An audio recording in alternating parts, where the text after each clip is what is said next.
El Espíritu de Dios está trabajando en tu mente y en tu corazón, pero mira, el Espíritu Santo solamente puede llamarte, no puede arrastrarte, no puede traerte por la fuerza. Tú tienes que entregarte, tú tienes que abandonarte, tú tienes que rendirte al Señor Jesús. Génesis capítulo 1, el texto para esta noche está a partir del versículo 9. Génesis 1, 9. ¿Qué es lo que Jesús o qué es lo que Dios hizo en el tercer día de la creación? Dijo también Dios: júntense las aguas que están debajo de los cielos en un solo lugar y descúbrase lo seco. Y fue así. Y llamó Dios a lo seco tierra, y a la reunión de las aguas llamó mares. Y vio Dios que era bueno. Después dijo Dios: produzca la tierra hierba verde, hierba que dé semilla, árbol de fruto que dé fruto según su género, que su semilla esté en él sobre la tierra. Y así fue. Produjo pues la tierra hierba verde, hierba que da semilla según su naturaleza, y árbol que da fruto, cuya semilla está en él según su género. Y vio Dios que era bueno. Y fue la tarde y la mañana del tercer día.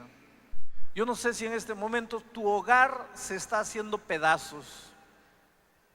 Yo no sé si tú acabas de pelear con tu esposa y el corazón te duele porque tú no querías decirle a la esposa las cosas terribles que le has dicho. Y te preguntas: Dios mío, ¿por qué soy así? Pero sabes que con esos arranques impetuosos de tu carácter estás destruyendo tu familia. Yo no sé si en esta noche tú estás esclavizado a algún vicio, quisieras libertarte, quisieras salir esta noche dando el grito de la libertad, pero hace años estás esclavizado de un vicio. Nadie lo sabe. Tus amigos no lo saben, tu familia no lo sabe, la iglesia no lo sabe, pero Dios y tú lo saben. Y eso te destruye por dentro.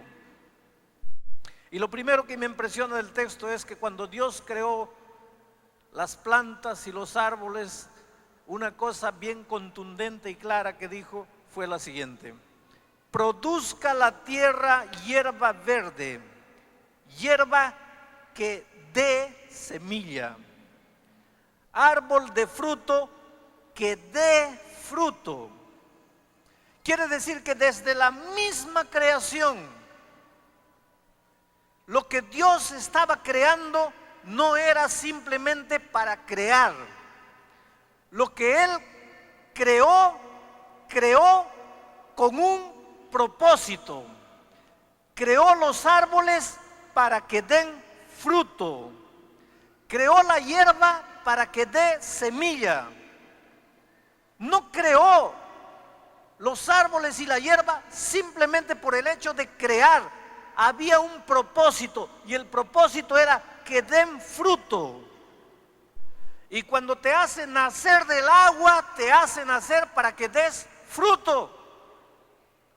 Dios no hace nacer a nadie en la vida cristiana simplemente para sentarse en la iglesia y deleitarse con la palabra de Dios y con los himnos y la música.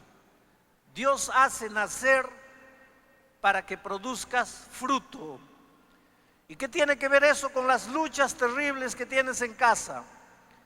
¿Y qué tiene que ver eso con el vicio que te esclaviza? ¿Y qué tiene que ver eso con los dramas que enfrentas? ¿Cuáles son los frutos que Dios espera que tú des? En la epístola de San Pablo a los Gálatas, en el capítulo 5, En el versículo 22, el apóstol Pablo enumera los frutos que Dios quiere ver en tu vida. El apóstol Pablo le llama frutos del Espíritu. Y voy a leer lo que dice así. Mas el fruto del Espíritu es amor. Y si el fruto del Espíritu es amor, entonces tú serás capaz de amar a tu esposa, a tus hijos, a tus hermanos, a tu prójimo. Pero el otro día un hombre me dice: pastor, yo no me entiendo. Si yo golpease a mi enemigo, podría entender, al final de cuentas es mi enemigo. Pero yo golpeo a mi esposa, y eso no puedo entender porque yo amo a mi esposa. ¿Y por qué la golpeo? Aquí está el misterio del amor. Otra señora me dice: pastor, estoy viviendo hace 20 años, tengo un buen esposo y tengo hijos maravillosos, pero no amo a mi esposo. Mi hogar es una tragedia porque yo no lo amo. Pastor, ore para que Dios me dé capacidad de amar a mi esposo. Y esta noche viene el apóstol San Pablo y dice: uno de los frutos que el Espíritu Santo va a colocar en tu corazón es la capacidad de amar. Cuando tú piensas que tu hogar se está deshaciendo porque no amas más a tu esposa o no amas más a tu esposo, o cuando tú piensas que no quieres ver a tu padre porque te abandonó cuando eras niño y tú odias a tu padre, tú no lo amas, tú no puedes amarlo, no puedes amar a un hombre que te abandonó, que te renegó. Entonces anda Jesús, porque el fruto del Espíritu es darte la capacidad de amar, darte la capacidad de aceptar a la otra persona, porque mientras tú no aceptes a esa persona, tú te incapacitas de ser feliz. No puedes ser feliz mientras cargues rencor en tu corazón. No puedes ser feliz mientras cargues violencia en tu corazón. No puedes ser feliz viviendo con alguien a quien no amas. Necesitas que en tu vida aparezca el fruto del amor. El amor es un fruto. El fruto del Espíritu es amor, gozo. Porque hay personas que se hunden en un pozo de depresión y no salen. Y viven llorando sus penas por los rincones de la vida. Y miran el mundo con un lente de pesimismo. Son incapaces de ver una rosa, solo ven los espinos de la rosa. Viven en un pozo de depresión porque no experimentan, no prueban lo que es gozo. Necesitan que en su vida aparezca el fruto del gozo, paz. ¿Cuánto necesitamos de paz en el mundo en que vivimos? Pero ¿cómo puede haber paz en el mundo si no hay paz dentro del propio país? ¿Cómo puede haber paz dentro del propio país si no hay paz en el corazón de la sociedad? ¿Cómo puede haber paz en la sociedad si no hay paz en la familia? ¿Y cómo puede haber paz en la familia si no hay paz en tu corazón? Ahora, si tú no estás en paz contigo mismo, porque estás aprisionado de un vicio, porque estás escondiendo cosas de la sociedad, no quieres que la iglesia sepa, que tu familia sepa, pero dentro de ti eres un volcán de perversiones, de complejos, de traumas, no tienes paz. Y si no tienes paz contigo mismo, ¿cómo puedes tener paz con tu esposa? ¿Cómo puedes tener paz con tus hijos? ¿Cómo puede haber paz en la iglesia? ¿Cómo puede haber paz en la sociedad, en el país, en el mundo?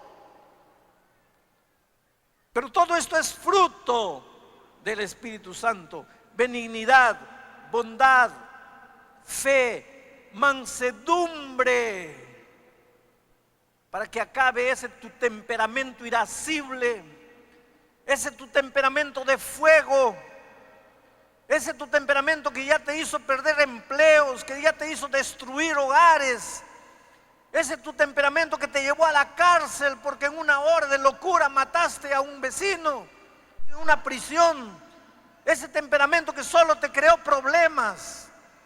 Para que la mansedumbre se apodere de tu corazón, necesariamente tienes que ir a Jesús para que Él produzca el fruto del Espíritu en tu vida. Templanza, frutos del Espíritu. Contrariamente a los frutos del Espíritu, San Pablo menciona aquí los frutos de la carne y dice así: manifiestas son las obras de la carne, los frutos de la carne, que son adulterio, fornicación, inmundicia, lascivia, idolatría, hechicería, enemistad, pleitos, celos, iras, contiendas, disensiones, herejías, envidias, homicidios, borracheras, orgías, etcétera, etcétera, etcétera. Cuando hablamos de frutos buenos para la gloria de Dios, y hablamos de frutos malos, frutos de la carne que tienen que desaparecer de nuestra vida. Dios quiere que los cristianos nazcan para producir frutos, porque cuando Dios crea algo, lo crea con un propósito. Y en el jardín del Edén, al iniciar la creación, creó las plantas, las hierbas para que den semilla, creó los árboles para que den fruto, y colocó los cristianos en este mundo para que den fruto, los frutos del Espíritu Santo. Pero hay gente que se desespera porque no puede ver los frutos del Espíritu de Dios en su vida. Cuando el Señor Jesucristo estaba en esta tierra, estaba con hambre, Él y sus discípulos. De repente a lo lejos vieron una higuera frondosa, una higuera llena de ramas y llena de hojas. Y cuando una higuera está llena de hojas, tiene que tener higos, necesariamente tiene higos. Las higueras solamente no tienen higos cuando están secas, pero cuando están frondosas y llenas de hojas, tienen que tener higos. Y el Señor Jesús y sus discípulos se acercaron a la higuera, pero cuando llegaron cerca de la higuera, descubrieron que la higuera solo tenía hojas.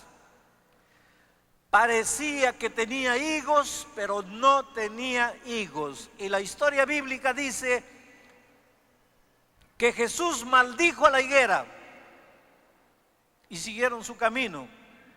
Y al día siguiente, cuando salían de la ciudad, la higuera estaba seca. La grande pregunta es: ¿por qué Jesús maldijo a la higuera? Y muchos creen que Jesús maldijo a la higuera porque la higuera no tenía higos, pero eso no es verdad. Jesús maldijo a la higuera no porque no tenía higos, sino que la maldijo porque no teniendo higos aparentaba que tenía higos. ¿Y sabes cuál es la verdad que Jesús nos enseña en este incidente? Dios quiere que todo árbol produzca fruto. Dios quiere que todo cristiano produzca fruto. Y si no estás produciendo fruto, no estás viviendo el ideal que Dios tiene para tu vida. Y eso es malo.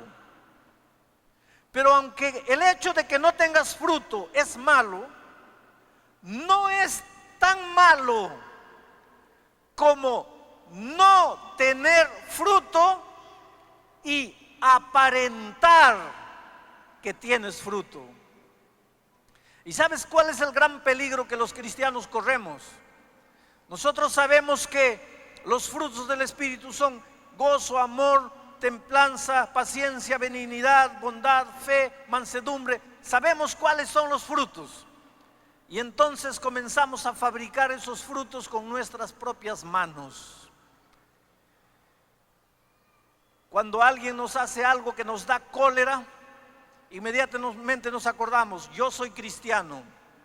El fruto del cristiano es paciencia, pero este me dio rabia y yo tengo ganas de darle una bofetada. pero me muerdo la lengua para mostrar que soy paciente, porque el cristiano tiene que ser paciente. Ese es un fruto fabricado. El cristiano no es paciente porque se muerde la lengua. El cristiano es paciente porque Jesús lo hace paciente. El grande peligro de los cristianos es vivir fabricando frutos con nuestras propias manos. Y miren ustedes la tragedia de la vida. Si en esta noche yo les presentase aquí un plato lleno de uvas, perdón, 2 platos llenos de uvas, uvas naturales y uvas de cera, fabricadas en un taller, bonitas, grandes, aparentemente jugosas, y yo les colocase esos 2 platos, estoy seguro que todos ustedes correrían a agarrar las uvas de cera, porque parecen bonitas, parecen grandes, parecen jugosas. Nadie correría a agarrar las uvas verdaderas, porque las uvas verdaderas generalmente no son tan espectaculares como las uvas de cera. Y sin embargo, cuando llegas cerca te vas a dar cuenta que estas, aunque no parecen bonitas, son verdaderas. Y estas, aunque parecen maravillosas, son falsas. La grande tragedia del cristianismo es vivir disfrazándose de cristianos, aparentando que soy cristiano, aparentando que soy bueno, preocupado en centímetros para aquí, centímetros para allá. No puedes hacer esto, no puedes hacer aquello, no puedes entrar ahí, no puedes salir de aquí. No, no, no, no. Pienso que soy mejor cristiano cuanto más nos tengo delante de mí. Pero querido, cuando Jesús entra en tu corazón, tú no estás preocupado solamente con las cosas que puedes o no puedes hacer. Pero Jesús hace algo maravilloso en tu corazón, de tal manera que de manera natural tú andas en los caminos de Dios. La única solución para el cristiano, la única solución para que el cristiano produzca frutos es ir a Jesús, agarrarse de Jesús, convivir diariamente con Jesús. Pastor, ¿cómo se convive con Jesús? De mañana separando tiempo para orar y estudiar la Biblia, y a lo largo del día relacionando todo lo que haces con Jesús. Pero yo acabo de recibir una carta, de las muchas que recibo, y la persona que me escribe dice: pastor, ya le he escuchado predicar diciendo que para vivir en comunión con Jesús hay que estar todo el día pensando en Jesús, haciendo cualquier cosa pero relacionándolo con Jesús. Y las veces que he intentado hacerlo, he terminado el día con dolor de cabeza. Yo creo que sí. ¿Sabes por qué? Porque esta naturaleza pecaminosa con la que nacimos no le gusta pensar en Jesús, no le gusta convivir con Jesús. A esta naturaleza le gusta aparentar, disfrazar, parecer, pero ser auténticamente no le gusta. Miren ustedes, nosotros a veces peleamos la lucha de la vida cristiana completamente equivocados. En Brasil un día un muchachito se arrojó del 4º, 5º piso del edificio donde vivía, pero se arrojó sonámbulo. Se levantó una noche, fue andando y cayó por la ventana y se quebró los pies, se quebró las manos y lo llevaron al hospital. Fue una noticia, salió en la televisión la noticia del muchachito que sonámbulo se cayó por la ventana. Ahora, lo que me impresionó fue la respuesta de los papás, porque los reporteros de la televisión fueron donde los papás a preguntarles: y ahora que ustedes descubrieron que su hijo es sonámbulo, ¿qué van a hacer? Y el papá, con una santa inocencia, respondió lo siguiente: bueno, ahora que descubrí que mi hijo es sonámbulo, voy a mandar colocar rejas en todas las ventanas de mi casa. ¿Y qué pasa si la próxima semana el niño tiene que dormir en una casa donde no hay rejas? El problema del muchacho no era que se cayó por la ventana. El caerse por la ventana era el resultado de su problema. Su verdadero problema no era que cayó. ¿Cuál era su verdadero problema? Es sonámbulo. Pero el papá, en lugar de curarlo del sonambulismo, está preocupado en colocar rejas en la ventana para que no se caiga. Y los cristianos somos así a veces. ¿Sabes por qué hacemos cosas malas? ¿Sabes por qué nos gusta vestirnos mostrando el cuerpo? ¿Sabes por qué nos gusta adornarnos de manera extravagante? ¿Sabes por qué nos gusta comer todo lo que nos agrada al paladar?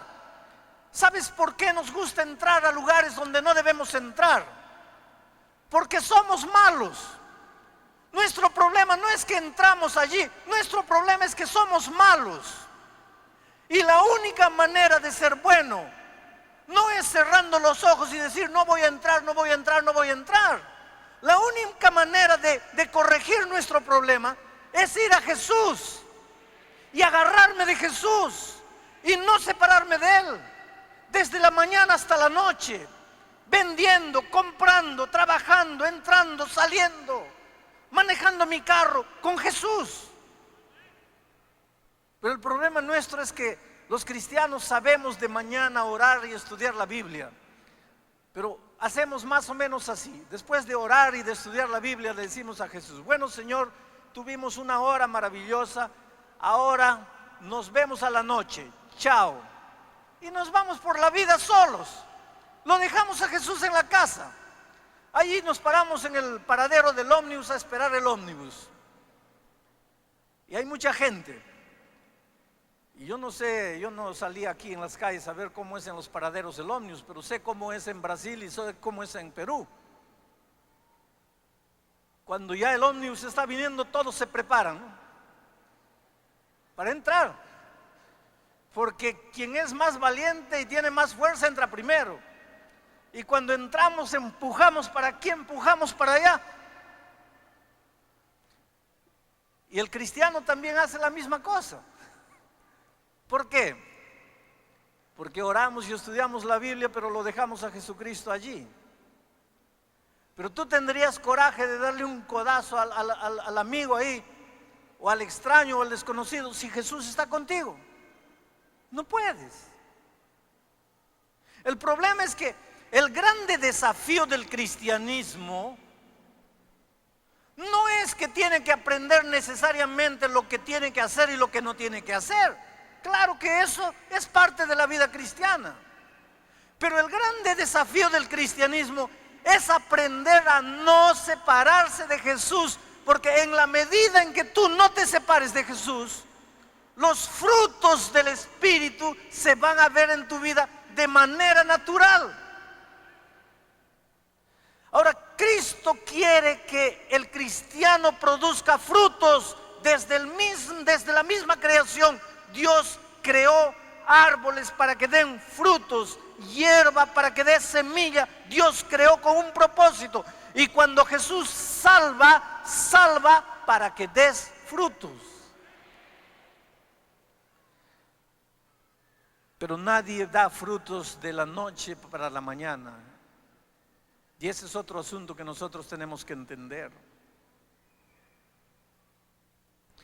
En la Biblia hay un hombre llamado Juan. Un día llegó a Jesús cargando una de las personalidades más deformadas. Tan deformada su personalidad que tenía un apodo. Le llamaban el hijo del trueno. Ahora imagínense ustedes cómo era el carácter de Juan para que le digan el hijo del trueno. No era nada manso, era explosivo, era egoísta, hablaba feo, gritaba, explosionaba. Pero llegó a Jesús así, hijo del trueno. Y se dio cuenta que cada vez que estaba cerquita de Jesús, no explosionaba. Pero cada vez que se separaba de Jesús, volvía a explosionar. Entonces pensó, mi única salida es estar al lado de Jesús y no separarme de Él. Por eso cuando los otros discípulos se iban a dormir, Juan se quedaba con Jesús. Por eso que Juan era el único discípulo que recostaba su cabeza en el corazón de Jesús. Por eso es que en la cruz del Calvario, cuando todos los discípulos lo abandonaron, Juan estaba ahí con Jesús. Porque había aprendido que él solo podía ser victorioso sobre su temperamento cuando estaba con Jesús. Separado de Jesús, estaba perdido. Pero un día Jesús resucitó, reunió a sus discípulos y les dijo, me voy. Y Juan se quedó triste. Yo imagino, la Biblia no lo dice, pero permítanme imaginar Juan yendo a Jesús y le dijo, Señor, por favor, llévame a mí. Yo no quiero quedarme, porque sin ti yo no puedo vivir. Tú eres mi única esperanza. Señor, si tú me dejas, yo estoy perdido, porque yo solo puedo vencer mi temperamento cuando estoy contigo. Cuando me separo de ti, no soy nadie. Y Jesús le dijo, no, hijo, vas a tener que quedarte.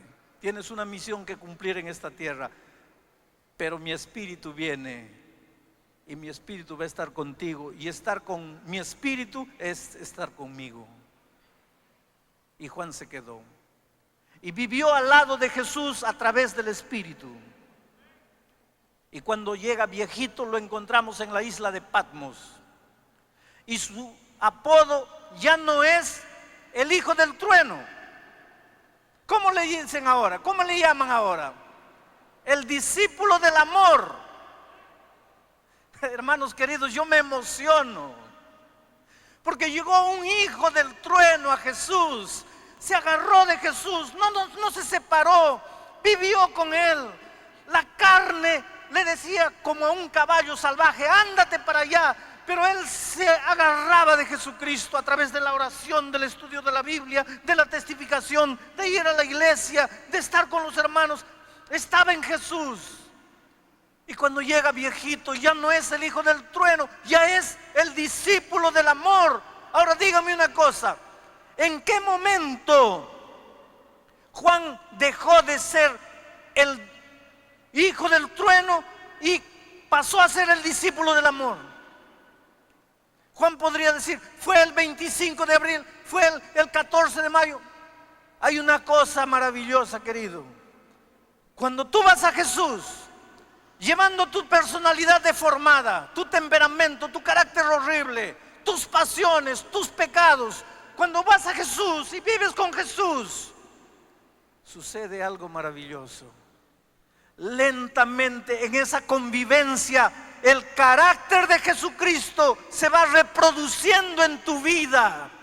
Y tú que fumabas, no fumas más. Tú que bebías, no bebes más. Tú que adulterabas, no adulteras más. Tú que vestías tu cuerpo de manera desobediente, ahora vistes tu cuerpo para alabanza de Dios. Pero tú no te das cuenta cuando cambias. Las otras personas se dan cuenta que tú estás cambiando, pero tú no te das cuenta que estás cambiando. Y te voy a decir de algo peligroso.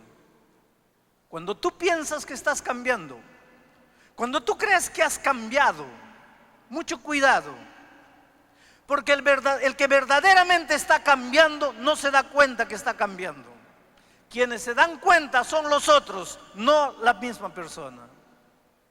Ahora les voy a decir algo, una de las verdades maravillosas del texto que escogí esta noche. Miren lo que ustedes dicen en Génesis capítulo 1, vuelvo a leer el versículo 9. Dijo también Dios, júntense las aguas que están debajo de los cielos en un lugar, Y entonces todas las aguas se separaron de la tierra y se juntaron formando los mares, los lagos, las lagunas, los ríos. Ríos, habían 4 ahí en el Edén, pero básicamente los mares, los lagos y las lagunas. Para este otro lado se separaron la tierra, los montes, las llanuras, las planicies, la tierra. Agua de un lado, tierra de otro lado. Eso Dios lo hizo en la primera parte del tercer día. Pero solo en la parte de la tarde Dios dijo: produzca la tierra hierba y árboles. Al mediodía todavía solamente había tierra vacía, tierra seca, tierra sin verde, sin flores, sin hierba, sin árboles, sin grama. Y de este otro lado agua. Pero el texto siguiente dice así: y llamó Dios a lo seco tierra, y a la reunión de las aguas llamó mares. Y ahora Dios mira la tierra sin verde, sin flores, sin grama, sin hierba, sin árbol, tierra seca, y vio Dios que era bueno. ¿Cómo era bueno la tierra? ¿Cómo era buena la tierra si no tenía todavía vida? ¿Cómo era buena si no tenía hierba, si no tenía grama, si no tenía árboles, si no tenía flores? ¿Cómo es que la tierra era buena? Es que cuando Dios vio la tierra, no la vio como era, sino que la vio como Él sabía que la tierra sería. No la vio en su estado presente, la vio en su estado futuro. La vio llena de flores, de plantas, de verde. Ahora estaba seca, pero Dios la vio en su estado futuro. Y aquí yo encuentro otra lección maravillosa. Dios te ha creado para que des fruto, pero cuando Dios te ve en este momento, tal vez todavía no hay fruto en tu vida. Tal vez todavía tu vida es tierra seca. Tal vez no hay grama, no hay verde, no hay flores. Pero Dios ya te ve como lo que tú llegarás a ser por su gracia y por su poder. Dios te ve en tu estado futuro y te acepta como eres, aunque eres tierra todavía sin vida, aunque eres tierra todavía seca. Dios ya te acepta como lo que llegarás a ser un día por su gracia. ¿Esto no es maravilloso? Y cuando yo voy a San Pablo, encuentro que San Pablo dice: aquel que ciertamente comenzó la obra en vosotros, ciertamente, ¿qué cosa? La terminará. Dios había empezado la obra de la creación, había separado el agua de la tierra, estaba tierra seca, había empezado. Para Él ya era bueno, porque Él sabía que la iba a terminar. Dios empezó en ti la obra de la transformación. Puede ser que en este momento estés todavía imperfecto. Puede ser que en este momento todavía no se vea en tu vida toda la plenitud de los frutos del Espíritu. Pero estás aquí, pobre tierra seca, sin frutos, pero estás aquí. Confías en el Señor, crees en Él, crees que Él lo hará por ti. Y si tú no te separas de Jesús, Él que está comenzando la obra en tu vida, ciertamente la terminará. ¿No es maravilloso? No puedes volver esta noche para tu casa desesperado porque todavía no has obtenido grandes victorias en tu vida. Tienes que volver con la seguridad de que Jesús, el Jesús que te salvó, no conoce derrota. Tienes que volver con la seguridad de que Jesús te va a hacer victorioso en la medida en que tú coloques tu vida en las manos de Cristo.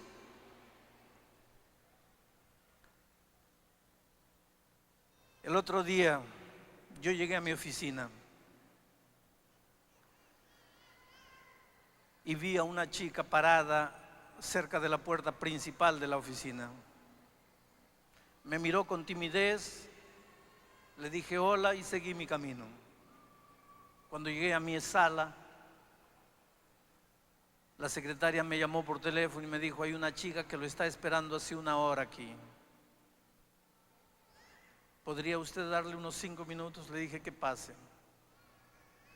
Y ella entró a mi sala y me contó la siguiente historia: pastor, hace 6 meses mi esposo me abandonó dejándome con 2 hijos. Y yo sentía que me moría y comencé literalmente a enloquecer. Entré en un estado de depresión. Me dijo: yo soy la secretaria del jefe militar, del más grande jefe militar aquí de Brasilia. Yo soy la que coloca en orden todas las cosas en el gabinete donde él trabaja. Y yo siempre fui una secretaria perfecta, un computador, una máquina, no cometía errores. Pero a causa del abandono de mi esposo, yo empecé a entrar en un estado de depresión, que empecé a fallar en mi trabajo. Mi jefe me llamó una vez, me advirtió, me llamó la segunda vez, la tercera vez me llamó y me dijo: mira, ¿qué te pasa? Y yo comencé a llorar y le dije: mire, estoy viviendo un drama familiar, y le conté. Y él me dijo: mira, yo aprecio tanto tu trabajo porque tú eras perfecta en lo que hacías, pero yo no te puedo mantener aquí mientras tú estés en esa situación, porque los errores que estás cometiendo están afectando el trabajo. Por lo tanto, te voy a dar 1 mes de vacaciones, aunque no ha llegado todavía el tiempo de tus vacaciones, pero tómate 1 mes. Enfría la cabeza, anda a una playa, descansa y vuelve cuando seas capaz de hacer el trabajo perfecto que hacías antes de estar viviendo el drama que vives. Y ella me dijo: pastor, yo me fui realmente a una playa para poder descansar, dejé a mis hijos con mi madre y yo me fui a una playa. Me quedaba todo el día en la arena mirando el mar y me sentía que cada día iba muriendo dentro de mí. Un día alguien estaba acostado a mi lado en la playa, como a 2 metros, leyendo un libro, y el libro se titulaba Conocer a Jesús es todo. Y le dije a ese hombre: ¿ya terminaste de leer el libro? Sí, ya. ¿Podrías venderme ese libro? El hombre me dijo: mira, yo ya leí, te lo regalo. Y yo empecé a leer. Y cuando leí ese libro, por primera vez vi una luz en el fondo del túnel de mi vida. Ese libro me devolvió la confianza en la vida, porque me mostró que aunque estaba todo oscuro a mi vuelta, había un Dios todopoderoso controlando mi vida, que yo no estaba sola. De repente empecé a ver los colores de la vida. Me dio ganas de vivir de nuevo, me dio ganas de soñar. Y antes del mes volví al trabajo transformada en una nueva mujer. Pero ese libro, me agarré a ese libro, me aferré a ese libro y llevaba ese libro al comedor. En la hora del intervalo del trabajo leí el libro, estaba en mi mesa en un momento libre, estaba leyendo el libro, y de repente un compañero de trabajo en la oficina me dijo: ¿por qué lees tanto ese libro? Y yo le dije: porque este libro transformó mi vida. Y mi compañero dice: ¿tú sabes quién es el hombre que escribe ese libro? No. Es un pastor que vive aquí en Brasilia, yo lo conozco. ¿Que tú conoces al autor de este libro? Sí. ¿Tú podrías conseguirme la dirección? Sí. Y pastor, fue así que yo vine y lo estuve esperando 1 hora hasta que usted llegase. Y yo quiero agradecerle porque Dios transformó mi vida. Le dije, ¿tú conoces la iglesia? No, no conozco ninguna iglesia. Entonces llamé a una secretaria. Le dije, mira, yo estoy viajando y no tengo tiempo para darle estudios bíblicos a esta joven, pero tú te vas a encargar de estudiar la Biblia con ella y llevarla a la iglesia. Y la primera vez ella fue a la iglesia, vio cómo las personas se comportaban y comenzó a comportarse de la misma manera. Vio cómo las personas se vestían, comenzó a vestirse de la misma manera. Yo conocí a la madre de esta chica. Cuando ella se preparaba para el bautismo, la madre me dice, pastor, yo no puedo reconocer a mi hija. Mi hija era una mujer explosiva, una mujer, era tan explosiva que su esposo la abandonó, no podía vivir más con ella. Pero hoy día mi hija ha sido transformada completamente. Una hija malcriada, una hija que indisciplinada, una hija que hacía lo que quería, hoy día pide consejo, es una mujer humilde, es una mujer prestativa, es una mujer bondadosa. ¿Qué es lo que han hecho con mi hija? Nada. Simplemente fue salva por Jesús. Y cuando Jesús salva, salva para que des frutos. Y cuando tú vas a Jesús y vives con Jesús, los frutos aparecen de manera natural y espontánea en tu vida.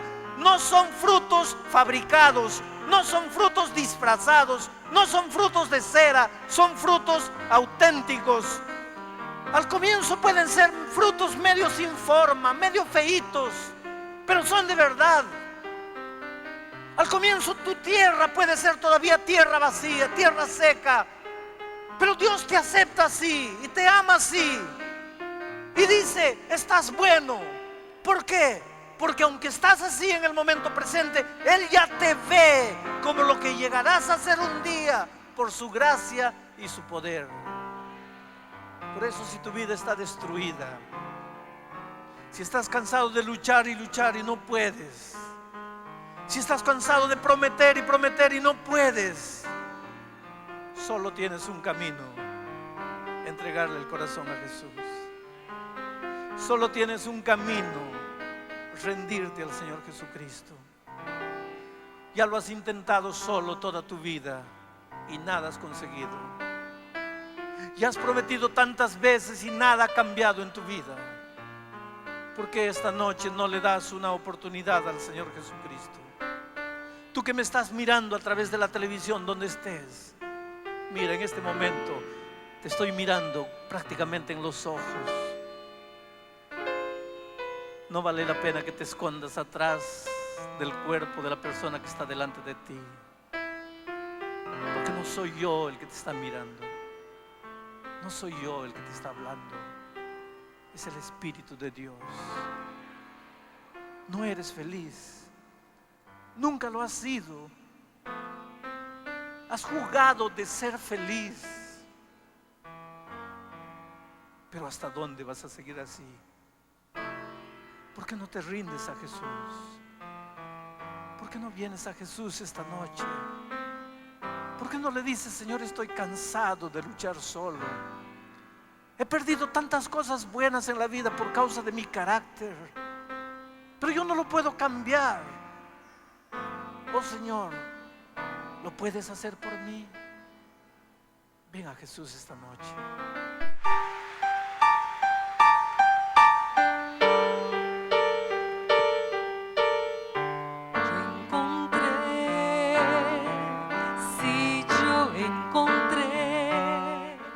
Alegría que nunca sentí cuando acepté y me entregué. Fue mi día más feliz. Yo encontré, sí, yo encontré gozo y calma en Jesús, mi Señor, que nos dio su luz, que murió en la cruz. Fue mi día más feliz. Ya tuve pesares, ya fui infeliz, mas hoy tengo vida nueva con Jesús en mi corazón.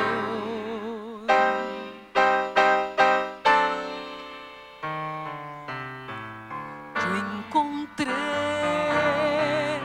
sí, yo encontré alegría que nunca sentí cuando acepté y me entregué.